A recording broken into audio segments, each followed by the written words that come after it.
ಎಲ್ಲರಿಗೂ ನಮಸ್ತೆ. ನಾನು Shruthi Durgesh. Welcome back to Dhruthi Kannada YouTube channel. ಇವತ್ತು ಸಮುದ್ರಕ್ಕೆ ಬಲೆ ಬಿಡ್ತಾರೆ, ಬೋಟೆಲ್ಲ ಬರುತ್ತೆ. ಡೈರೆಕ್ಟ್ ಮೀನುಗಾರರಿಂದನೇ ಮೀನು ತೊಗೊಂಡು ಬಂದರೆ ಆಯಿತು ಅಂತ ದುರ್ಗೇಶ್ ಹೇಳಿದರು. ಸೊ ನಾವು ಇವತ್ತು ಮುರುಡೇಶ್ವರ ಕಡೆ ಹೋಗ್ತಾ ಇದ್ದೀವಿ. ನನ್ನ ಹಸ್ಬೆಂಡ್ ದುರ್ಗೇಶ್ ಮತ್ತು ಮಗಳು ಧೃತಿ ಕೂಡ ಇದ್ದಾಳೆ. ನೋಡ್ರಿ, ಇಲ್ಲಿ ದೋಣಿ ಸಮುದ್ರಕ್ಕೆ ಬಲೆ ಎಳಿತಿದ್ದಾರೆ. ಇಲ್ಲಿ ಜನಗಳೆಲ್ಲ ಇದ್ದಾರೆ ನೋಡಿ, ಈ ಥರ ಬಲೆ ಎಳಿತಾರೆ. ಒಂದು 2 ಡೇಸ್ದಿಂದ ಮಳೆ ಕಡಿಮೆ ಆಗಿರೋದ್ರಿಂದ ಬೋಟೆಲ್ಲ ಸಮುದ್ರಕ್ಕೆ ಇಳಿದಿದೆ.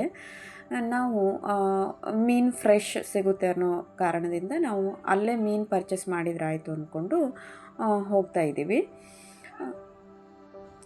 ನಾವು ಈಗ ಹೋಗ್ತಾ ಇರೋ ಪ್ಲೇಸ್ ಯಾವುದಂತಂದರೆ ಮುರುಡೇಶ್ವರದಿಂದ ಅಳವೆಕೊಡೆ ಗೆ ಸಂಪರ್ಕಿಸುವ ಒಂದು ಅಳವೆಕೊಡೆ ರೋಡ್ ಅಂತ ಹೇಳ್ತಾರೆ. ಇದು ಮುರುಡೇಶ್ವರ ಟೆಂಪಲ್ ಇದೆಯಲ್ಲ, ಟೆಂಪಲಿಗೆ ಹೋಗಿ ಸೇರುತ್ತೆ.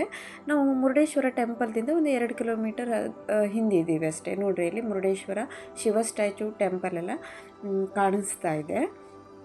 ಹೀಗೆ ನಾವು ಹೋಗ್ತಾ ಇದ್ವಿ. ಅಂದರೆ ಮೀನು ಸಿಕ್ಕರೆ ಮೀನು ತೊಗೊಂಡು ಬರೋಣ, ಇಲ್ಲದಿದ್ದರೆ ನಮಗೆ ಒಂದು ಸಿವಾಕಾಯಿತು ಅಂದ್ಕೊಂಡು ನಾವು ಹೋದ್ವಿ. ಒಂದು ಬೋಟ್ ಜಸ್ಟ್ ಲ್ಯಾಂಡ್ ಆಗಿತ್ತು. ತುಂಬ ಜನಗಳು ಸೇರಿದರು. ಯಾಕಂತಂದರೆ ಅಲ್ಲಿ ಮೀನು ಇರೋದ್ರಿಂದ ಜನಗಳು ಈ ಥರ ಗುಂಪು ಹಾಕ್ಕೊಂಡಿದ್ದಾರೆ. ನೋಡಿ, ನಾವು ನೋಡೋಣ ಅಂದ್ಕೊಂಡು ಹೋದ್ವಿ.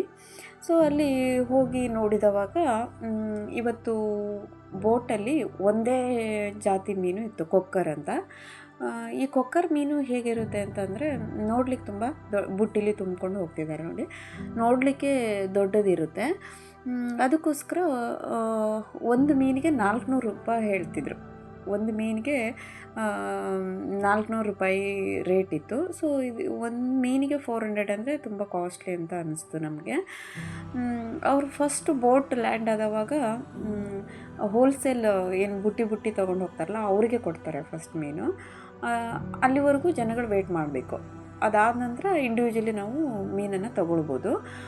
ಫಸ್ಟಿಗೆ ಅವರು ಹೋಲ್ಸೇಲ್ ಅಂದರೆ ಫಿಶ್ ಮಾರ್ಕೆಟಲ್ಲಿ ಗುಂಪು ಮೀನು ಇಟ್ಕೊಂಡು ಏನು ಮಾರ್ಕೆಟ್ ಒಳಗಡೆ ಮಾರ್ತಾ ಇರ್ತಾರಲ್ಲ, ಅಂಥವರಿಗೆ ಕೊಡ್ತಾರೆ ಬೋಟ್ ಬಂದ ತಕ್ಷಣ. ಆಮೇಲೆ ಉಳಿದಿದ್ದು ಇಂಡಿವಿಜುವಲಿ ತೊಗೊಳಕ್ಕೆ ಜನಗಳಲ್ಲಿ ವೆಯ್ಟ್ ಮಾಡ್ತಿದ್ದಾರೆ.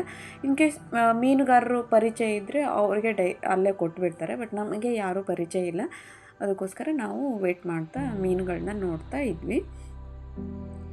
ಬಟ್ ನಮಗೆ ಏನು ಅನ್ನಿಸ್ತು ಅಂತಂದರೆ, ಒಂದು ಮೀನಿಗೆ 400 ರೂಪಾಯಿ ಕೊಡೋದು ಸುಮ್ಮನೆ, ಇನ್ನೊಂದು ಸರಿ ಅಥವಾ ಇನ್ನೊಂದು ಯಾವುದಾದ್ರು ಬೋಟ್ ಬಂದಿರ್ಬೋದ ನೋಡೋಣ ಅಂದ್ಕೊಂಡು ವಿಚಾರ ಮಾಡ್ತಾ ಇದ್ವಿ. ನಾವು ಇನ್ನೂ ಮೀನು ತೊಗೊಳ್ಬೇಕಂತ ಡಿಸೈಡ್ ಮಾಡಲಿಲ್ಲ. ನಾವು ಅಲ್ಲೇ ಹಾಗೆ ವೆಯ್ಟ್ ಮಾಡ್ತಾ ಇದ್ವಿ.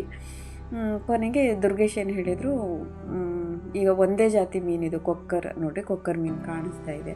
ಇದು ಒಂದೇ ಜಾತಿ ಮೀನಿದೆ, ಇನ್ನು ವೆರೈಟಿ ಮೀನುಗಳು ಇಲ್ಲ. ಸೊ ನೆಕ್ಸ್ಟ್ ಟೈಮ್ ಯಾವಾಗಾದರೂ ನಾವು ತೊಗೊಂಡ್ರೆ ಆಯಿತು ಅಂದ್ಕೊಂಡು ಬೇಡ ಅಂತ ನಾವು ಡಿಸೈಡ್ ಮಾಡಿದ್ವಿ. ಸೊ ಅದಾದ ನಂತರ ನಾವು ಮುರುಡೇಶ್ವರದ ಟೆಂಪಲ್, ಆಲ್ಮೋಸ್ಟ್ ಮುರುಡೇಶ್ವರ ಟೆಂಪಲ್ ಪಕ್ಕನೇ ಇರೋದು ಇದು ಬೋಟೆಲ್ಲ ನಿಂತಿದ್ದು. ಮುರುಡೇಶ್ವರ ಟೆಂಪಲ್ ಮುಂದ್ಗಡೆ ಒಂದು ಮಾರ್ಕೆಟ್ ಇದೆ, ಅಲ್ಲಿ ಕೊಕ್ಕರ್ ಮೀನಿತ್ತು. ಸೊ ಸುಮ್ಮನೆ ಒಂದು ಫೋಟೋ ತೊಗೊಂಡೆ. ಎಲ್ಲರಿಗೂ ಧನ್ಯವಾದಗಳು.